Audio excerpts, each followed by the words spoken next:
Hey guys, Kevin Shaw here, Editor-in-Chief of Mopar Connection Magazine. Growing up, I grew up in a Chevrolet house, and it wasn't necessarily like a religious thing, like we had to love Chevrolet, but it was more of a budget thing. I mean, Chevrolets were plentiful, parts were cheap, and quite frankly, you could go pretty quick with a big black Chevy in a Nova or in a '69 Chevelle or something like that. And so that was just kind of how I cut my teeth when it came to classic muscle cars. But for me, I always kind of had this affinity, this love for the history of muscle cars, and especially with drag racing. And that led me towards all the super stock racing that was happening in the mid 60s, late 60s, early 70s. And especially the pioneering efforts that you saw with the Mopar guys. The Mopar guys were just killing it. Now, obviously, you have the guys like the Candy Maddox and the Ram Chargers in the early to mid 60s. And then you had Dick Landy, name that's going to come up a lot today, with his altered wheelbase cars. But then we segue into Landy's efforts with the Superstock A, Superstock B, lightweight darts. And of course, you have Sox and Martin in the Barracudas. But the darts were just front and foremost, and he was winning. But in addition to seeing what he was doing with the lightweight darts, he was also campaigning a 68, 69, and for a short time a 70 Charger.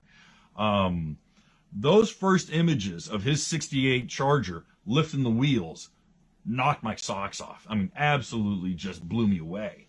And I remember seeing some old grainy photos and old copies of magazines, and I was like, man, who is that guy? What's he doing? You know, I had just bought this Charger. I bought it on my 23rd birthday. And I had a 69 Coronet with my brother that we were going to build into kind of a cheapo six-pack clone. Not even really a clone, but, you know, it wouldn't fool anybody. But anyhow, and seeing what Landy was doing and running, you know, in the 10s consistently with a big intermediate-sized B-body, man, what was he up to? So that really knocked my socks off. That really was the way to go for me.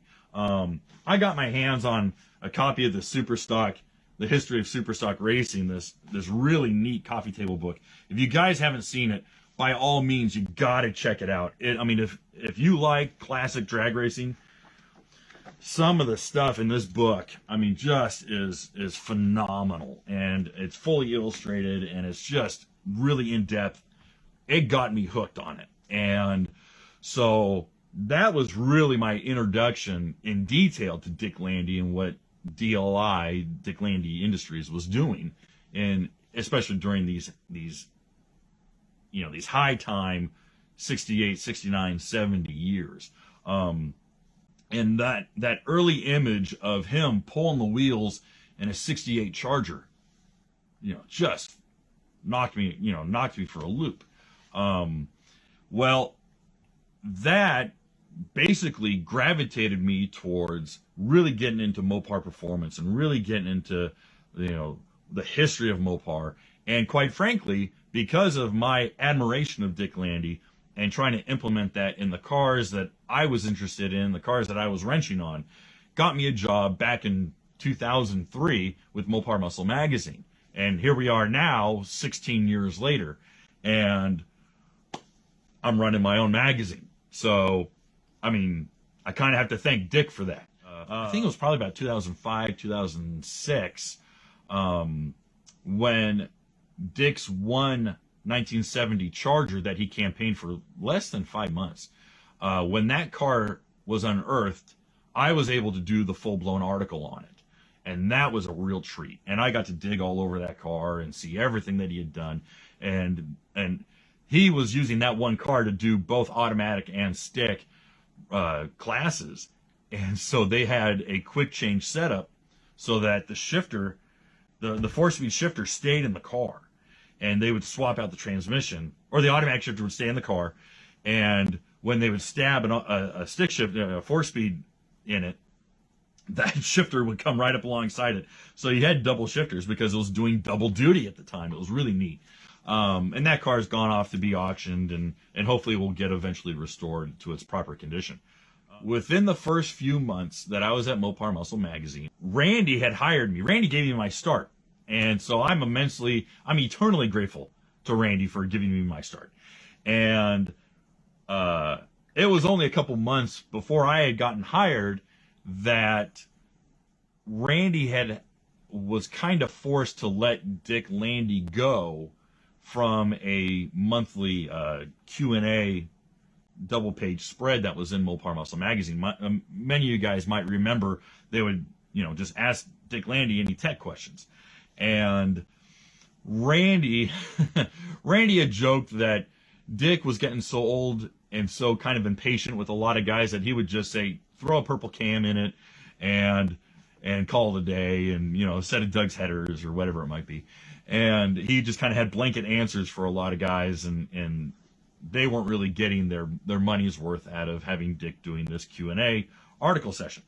So he had to actually terminate Dick Landy, and I thought that was just ghastly that he would fire Dick Landy. But I understood, and business is business, and so there we were. A few months later, we were at what was then Mopars at the Strip in Las Vegas, and it was early on in the show, and I was walking with Randy Bullock and with Steve Dulcich, who now is at Roadkill Garage and does a lot of stuff with Roadkill. And Steve Dulcich, Randy Bullock, and myself were walking along, and Randy elbows me and he goes, "Hey, your boy's over there." I said, "What do you mean?" He goes, look over there." And there was Dick Landy. Now, mind you, all the pictures of Dick Landy that I'd ever seen was, him in his prime and, strong and strapping and dark brown hair and a big cigar. And here was this little old man. He was perusing the Dodge tent with the new 5.7 Hemis. So they needled me and they're like, "Hey, you got to go over and say hi. You got to say hi to Dick. You got to go say hi to Dick." And they're kind of snickering and laughing. And I'm like, "Oh, yeah, okay," and kind of starstruck. And I walk over there and I walk up next to him, and he's kind of looking at the display engine and kind of perusing it and snooping around. And I go, "Well, what do you think?" He looks at me and doesn't know me from Adam. And he goes, "What do I think about what?" I said, "What do you think about the Hemi engine?" He goes, that ain't no Hemi engine. Look at that damn thing." And he starts snickering at it and picking it apart. And I was like, "Oh, okay, yes, sir, no, sir." And I'm just a dumb kid, I'm just kind of standing there and listening to him to kind of him grouch. And he says, "Oh, by the way, I'm Dick. It's a pleasure to meet you." And I'm like, "Oh, I'm Kevin Shaw. I'm the new associate editor for Mopar Muscle Magazine. And Randy told me to come over and say hi." And he looks at me, and he looks over at Randy, who had just fired him. And he looks back at me and goes, "You're with him?" And I said, "Yes, sir. Yeah, I just got hired." And he goes, "Well, then you're a no good son of a bitch like he is." I didn't know what to say. I'm just, "Oh, okay. Well, it was a pleasure meeting you, sir." I turn around and I start walking back.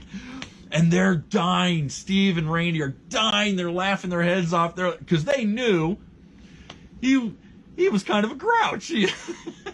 Especially the dingbat kids who didn't know their head from a hole in the ground. And so they came back and they're like, "So what'd he say?" And they knew they had heard. And I told them, "Well, he called me a no good SOB. Oh."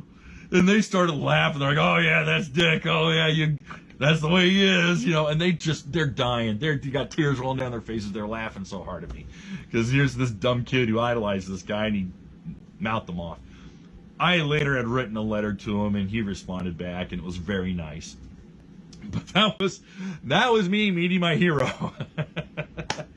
So anyway, I always laugh at that story. I think it's fantastic, and I love sharing it with people. Anyway, so guys, I'd love to hear your stories. I'd love to know how you got into Mopar. Who are your influencers? Go ahead and share and comment on the bottom of this video, and I love to keep the conversation going. But anyway, have a great day. Thanks again for reading the magazine, and we'll talk to you soon.